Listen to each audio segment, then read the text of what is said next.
make a window today. You win, you win, you win. You win, you win, you win. For Biafra. Raffle in Finland.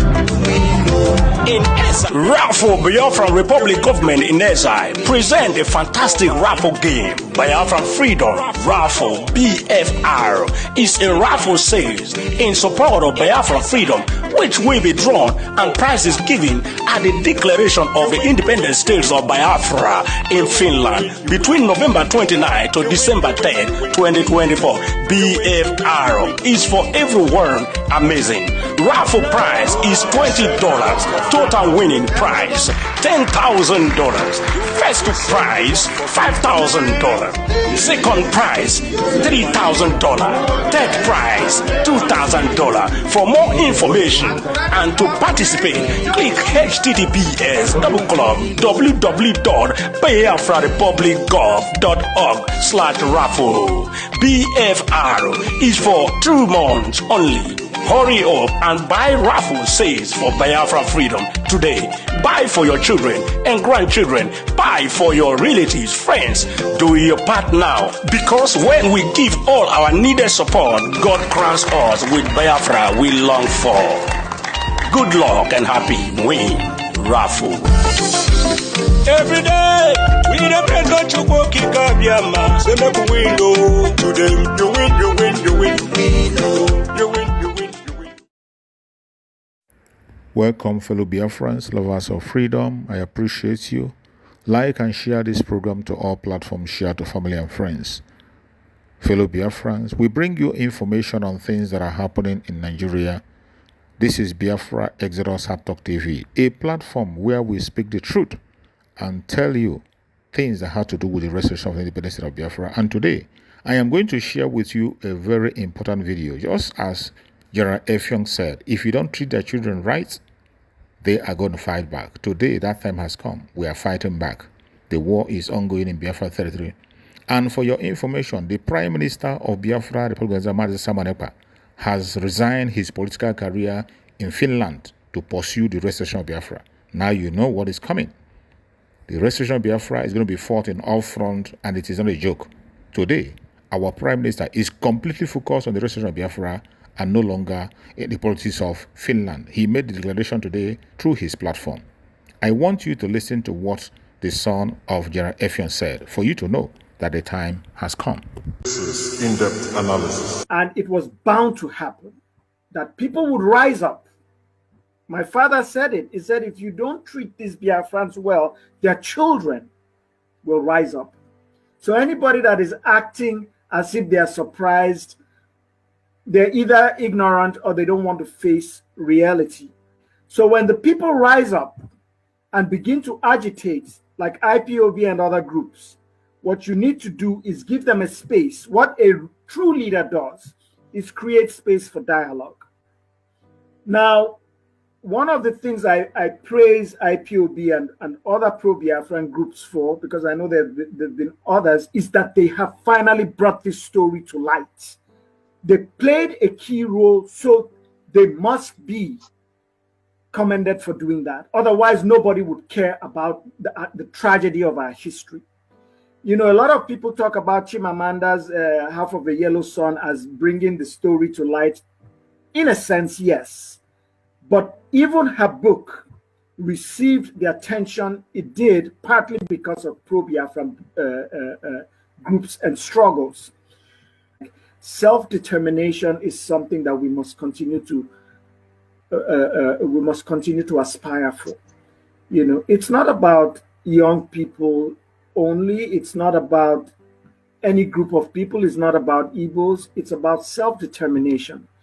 And if you look at most of us here, we come from lands that provide Nigeria with majority of its wealth.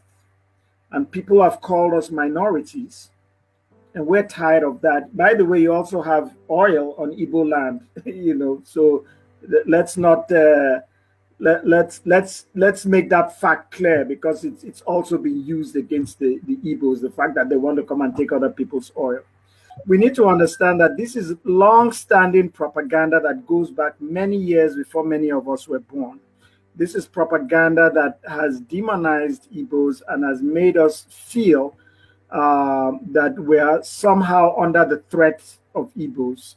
So that propaganda is still ongoing, even though the evidence shows that that's not true. And when I talk to my people, one of the things I tell them is, who's your real enemy? You've been given a state since 1967, and you've been given the opportunity to control your geographical space and your resources. How have your lives improved? Your lives have only gotten worse. The enemy is not Igbos. The enemies are within you, your right there within your state.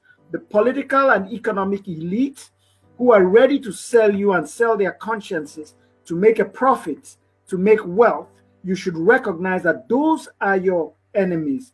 Those who would collude with foreign national oil companies to take your wealth away from you, so that your hospitals are in such bad shape. Your roads were horrible until Akpabio came and fixed most of them. Your institutions are deteriorating. You know, you are living in poverty. You can't even enjoy something as basic as electricity supply. So it is for us to redirect, refocus on the real enemy.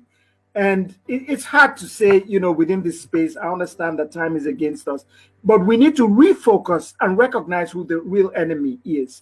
And the enemy is not the people that we've lived with in harmony for generations, but those who would work with our enemies to undermine our lives, even though some of those people are right within our families, are from our ethnic groups, are speaking the same languages as we are. Those are real. When we understand that that's the real enemy, I think that will help us to come together and focus on that enemy, and not focus on what propaganda has told us, which is that our neighbors, the Igbos, are our problem. Unfortunately, some of our people are buying into it and are actually turning against Igbos for that reason. If you look at people that were killed during the second coup,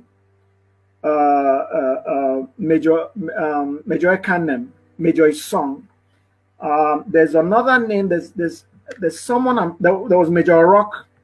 There was I'm trying to remember the name of someone from what is today the present Rivers State, and many others that people don't want to focus on because they want to make it seem as if it was just Igbos. Or what about the governor of the Western region? I'm trying to remember his name. The man that was, and if someone remembers his name, let me know. He was with Ironsi when Ironsi was abducted. The name will come back. Fajui, that's his name. Yeah, Colonel Fajui. That's a Yoruba man that was killed. So the attacks, you can say in many ways they were primarily against Igbos, but they were not against Igbos because Igbos are Igbos. They were against Igbos because what they thought Igbos represented.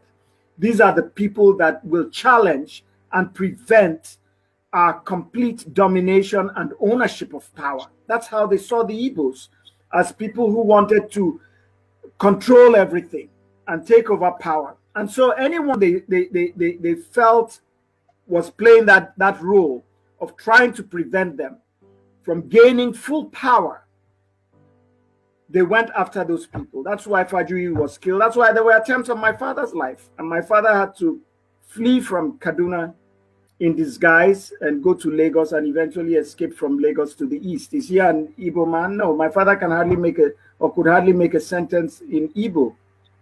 You look at the structure, the leadership of Biafra, the secretary to the government, Enyu Akpan and Ibibio man as well. You look at people who play diplomatic roles like Mr. Kobara. I think he's an Ogoni man. Or think about the person who even came up with the name Biafra, Chief Opigo. Or think about one of the major propagandists in Biafra, Okokondem. Think about one of the greatest respected field commanders, Colonel Achibong. How many of these people are Igbos? You know, so it is ridiculous. And that's how the Eastern government was on several levels. I agree, you know, with people who say, well, you know, the Igbos occupied, you know, many key positions. That's true, but not only the Igbos. You know, there were many others, some of whom I've mentioned, and the people I've mentioned were already in the Eastern government. There's the late Ekogin Ambasi, a lawyer.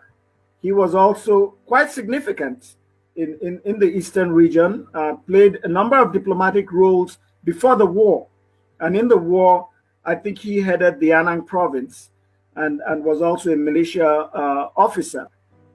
And a lot of these people were together in that body that came and demanded that it is time for us to break away. We're not wanted in this country.